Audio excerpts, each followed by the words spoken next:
Барлықтарыңызға сәлем. Сіздермен бірге стильді киінудің құпиясын білетін Wow Trend бағдарламасы. Және бүгін бізде қонақта стилист, имиджмейкер Жанерке. Жанерке, қош келіпсіз. Рахмет, үлкен, қош көрдік.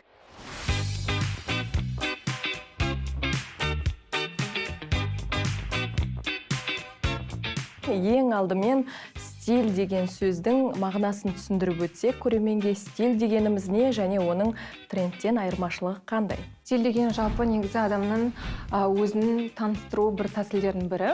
Яғни әр адам өзі жаңағы киім арқылы өзін таныстырады. Жаңағы өзінің сөйлеу манерасы, ойлау қабілеті немесе жаңағыдай творчестволық жағынан өзінің бір стилі болады, ерекше. Әр адамның стилі әртүрлі, себебі өзіміздің ішкі жан дүниеміз әртүрлі болғандықтан біз сыртқы келбетіміз де жаңа стиліміз де өзіміздің бөлек болады. Оның трендқа ешқандай қатысы жоқ, себебі тренд, мода деген ол бөлек нәрсе, ал стиль деген өзі бір бөлек нәрсе. Ішкі жан дүниеңді киім арқылы көрсетуді неден бастау керек? Жалпы мысалға келтірсек, мен клиентпен жұмыс жасаған кезде, бірінші мен ол кісінің өмірлік салтын сұраймын. Яғни сізге бірінші жаңағыдай өмірде көп немен айналысасыз, бос уақытыңызда немен айналысасыз, соған қарау керек. Соған қарай біз сізге базаны құрастырамыз. Киімдерді алған кезде, мысалы, сіз, например, мен сияқты классикалық жұмыста жасасаңыз, сізге классический шалбарлар, классический жаңағыдай пиджактар аламыз. Енді спорттық киімдерді әкеп қойсам, сіз оны кимей қоясыз ғой. Сол сияқты бастаймыз. Ақырындап сосын клиент маған өзінің жаңағыдай қандай фигура жағынан проблемалар бар, соны айтады. Және мен өзімнің секреттерімен бөлісем, оны қалай жасыру керек, қалай дұрыс көрсету керек. Және стилист болған кезде кішкене психологта болып кетесің, себебі сен адамды түсінуің керексің ғой. Адамды жақсы түсінгенде сен оған нақты өзінің ішіндегі жаңағы эмоцияларын шығаратын стильді тауып берсең, клиент саған өте қатты қуанып, рахметін айтады. Жаңа өзіңіз сөзіңізде айтып қалдыңыз, стилистер бір жағынан психолог та болады деген сияқты. Мысалы, адамның несін білу керек, іштегі көңіл күйі қандай, соған сәйкес, мысалы, образды құрастыру деген сияқты. Мысалға, менің бүгінгі образыма қарап, қандай баға берер едіңіз? Мен сізді өте сондай ашық, іште де эмоционально, даже сыртқа өте жарық көрінетін қыз сияқты өзім көріп тұрмын. Даже бүгінгі бірінші киінген киіміңізден сізде и дерзость та бар, и ашық жаңағыдай яркость та бар. Өзіңіз көңіліңіз жайлы сондай қыз сияқтысыз, менің ойымша. Енді екеуміз бүгін бірінші рет көріп тұрмыз ғой бір-бірімізді. Мен солай ойлаймын. Конечно, егерде біз енді танысып, мысалы, бір жарты сағатта екеуміз консультация жасасақ, мен сізді жалпы түсініп аламын деп ойлаймын. Және де одан кейін сізге киім таңдағанда сіздің қалауыңыз бойынша киіндіретін едім.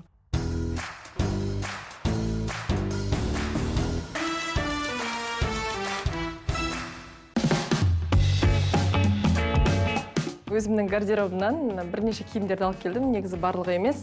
Дегенмен киімді өте көп аламын, шопинг жасағанды жақсы көрем.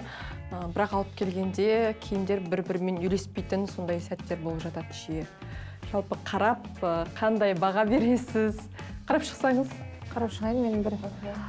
Бұты жалпы өзіңізге сұрақ қоя берсем, қарап жатып. Жалпы сіз енді мен жаңа танысқандай өзіңіз журналистсіз. Күнделікті өмірде жалпы күнде осындай съемкалар болады. Негізгі өзіңіздің стиліңіз қандай, маған соны айтыңызшы?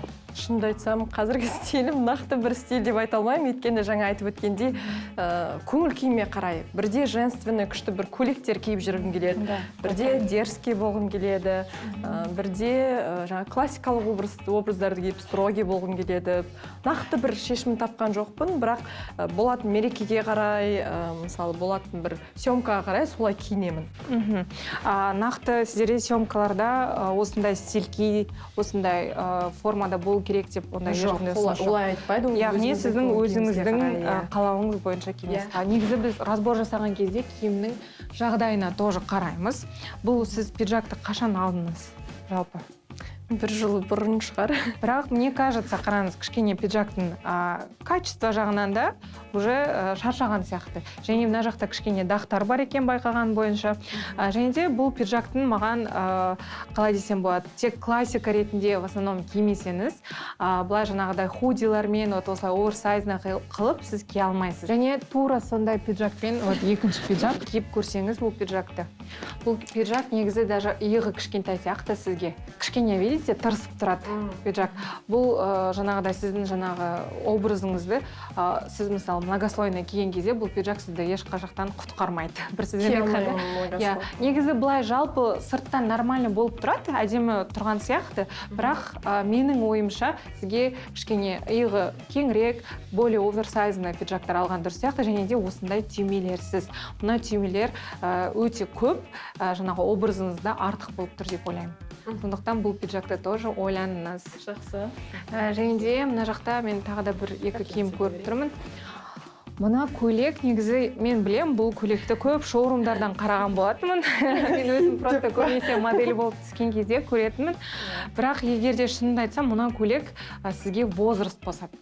Яғни осындай материалдарды кішкене үлкен кісілер киетін сияқты. Сондықтан мына көйлектің және де түсі де жаңағы принттары да кішкене формасы да маған бір үлкен кісілер киетін көйлек сияқты болып тұр. Сондықтан сізге бұл көйлекті алып тастауға кеңес беретін едім. Мына кардиган маған өте қатты ұнайды, және де юбкалармен де, джинсылармен де, немесе классикалық шалбарлармен де кисеңіз әдемі көрінеді. Ал мына свитер бұл базовый ретінде қалады. Мына свитер тоже қазір нағыз киетін. Водолазкалар тоже қалдырамыз. Ақ рубашканы мен бір көрсем. Ақ рубашка келген кезде, мне кажется, ақ рубашка сізге енді қатты ұзын емес сияқты. Вообще негізі желательно, видите, мен қолымды көріп тұрсыз ба рубашкамды? Шығып тұр, вот осындай қолы ұзындау рубашка, желательно без ничего. Ну, енді қалтасы негізі проблема емес ол жағы.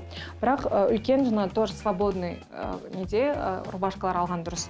Қолдары қысқа емес, желательно ұзын, потому что детали, видите, как смотрится, даже осылай шығарып қойған кездерде, ол көп киімдердің жаңағы образдарда в основном детали не істейді. Сізде мысалы мен бүгінгі негізге аксессуарлар жетпейтін еді. Менің ойымша, менің ойымша сіздің образыңызға аксессуарлар мойныңызға, может, цепи, не знаю, или там цепочкалар тақсаңыз, әдемі болады деп ойлаймын. Ол потому что образды дополнение етушеді. Және де мына бүгінгі алдын түймеңізді ашып, ішінен жаңағыдай өзіңіз мойныңызға бірдеңе тақсаңыз, намного интереснее көрінеді образ. Ал былай жалпы мысалы образыңыз бітпей тұрған сияқты. Мына юбка маған жалпы ұнайды. Потому что базовый вариант, но мына жағын көрсетудің қажеті жоқ. Поэтому бұл юбкаға мен ештеңе демеймін, қалдырамын.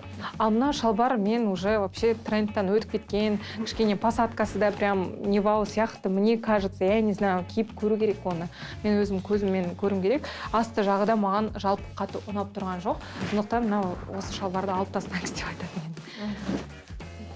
Так, мына шалбар енді бұл шалбарды... Менің любимый джинсым. Бұл более подростковый возрастта. Бұл шалбарларды сіз мүмкін ертең жазда былай шыққан кезде, жаңағыдай өзіңіз прогулкамен жұмыс жоқ кезде жүрсеңіз болады. Ал былай сіздің нақты жұмысыңызға бұл киім келмейді. Және де бұл сізді кішкене кішірек қызық көрсетеді. Мына көйлек сізді слишком үлкен қылып көрсетсе, ал мынау кішкене подростковый более сондай возрастқа, жаңа стильға келеді. Бірақ бұл джинсыды мен қалдырамын, өйткені маған өте қатты ұнайды бұндай джинсылар. Осындай джинсыларды рубашкалармен өте әдемі қылып үйлестіруге болады. Сондықтан жалпы біз бұған тиіспейміз.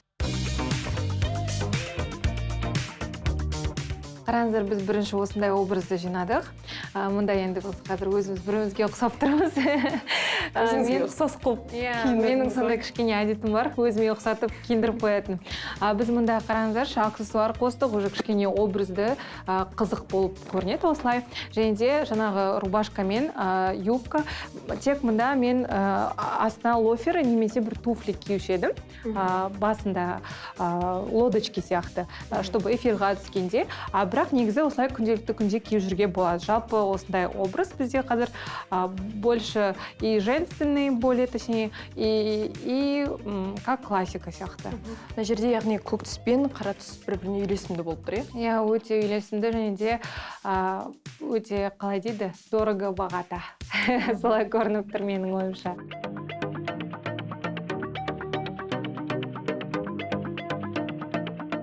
Өнерке, мені күшті киіндіріп қойдыңыз, маған ұнап тұр, өзімді жақсы сезініп тұрмын. Өте қатты қуаныштымын келгеніне. Мен осылай ойлаймын, сіз осылай жүргізушіге енді қатты кішкене ұқсап қалдыңыз деп. Мен негізі ойлаймын, мына жерде мына жаңағы свитерді кішкене жұқарақ болса, және пиджак кішкене кеңірек болса, образ өте күшті болатын еді. Жалпы біз енді қазір барымыздан шығарып жатырмыз. Енді өзіңіз де болашақта білетін боласыз қалай киюге. Және біз осындай деталь қостық. Қараңыздар. Осындай платокпен кішкене белімізді байлап, талиямызды көрсеттік. Яғни бұл да бір детальдардың бір жаңа образдарды әдемі қылып көрсететін детальдардың бірі. Сондықтан вот біздің образ осындай. Яғни үйдегі бар гардеробтан егер де киімдер үйлесетін болса, стилистпен бірге керемет осындай образдар шығаруға болады екен. Мысалы, мен білген жоқпын, мысалы, осылай үйлестіру керектігін. Сондықтан бүгін бізге көмектескен Жанеркеге алғыс айтамыз. Көп рахмет сізге. Алдағы шығарылымдарда да міндетті түрде сізбен бірге жұмыс жасаймыз деген ойдамыз. Сәнді болғыларыңыз келсе, Вау Тренд айдарын жіберіп алмаңыздар.